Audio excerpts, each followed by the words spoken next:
Good afternoon, I'm Catherine Morris, and today I'd like to persuade you to vote. If you're 18 years old or older and a U.S. citizen, you should have voted on November 2nd of this year in a national midterm election. Today I'm going to talk about what voting is, why you should vote, and when and where you can vote. Please follow along in your handout as I speak. So what is voting? Voting is the right to formally express your will or opinion in an election according to Merriam-Webster Dictionary. And the U.S. Constitution states that representatives should be chosen by the people of the United States. That's you guys. Voting is used to elect government officials and make amendments to the Constitution and other government documents. The right to vote is the primary right of every U.S. citizen, according to Bob Benenson in Elections A to Z, and you can find this book in the library. So, why should you vote?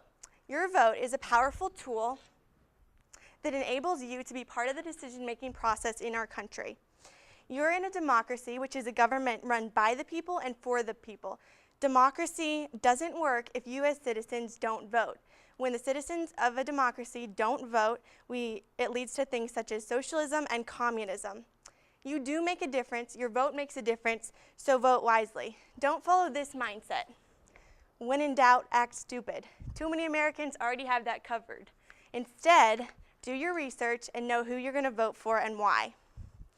Your one vote can change the outcome of an election, as we see with Marcus Landslide Morton, who was elected governor of Massachusetts in 1839 by one vote. He received exactly 51,034 votes. If he would have received 51,033 votes or less, he would have, his election would have been thrown into the legislature and he probably wouldn't have won. So how many Americans actually vote? In 2004, 72.1% of Americans were registered to vote and only 63.8% voted. The numbers dropped in 2008, 71% were registered and only 63.6% voted. A great deal of public policy today directly affects you guys, today's young adults. Sadly, you are one of the most underrepresented age groups at the polls. Take a look at these statistics. In 2004, only 47% of 18 to 24-year-olds voted in the election, and the numbers only slightly rose in 2008 to 48.5%. That's less than half. 18 to 24-year-olds and the majority of you make up Generation Y. Those in Generation Y are known to be complacent and self-centered. Now, is that how you want to be known as? I don't think so. As you can see, Generation Y makes up the current largest population. That's the new boomers is Generation Y.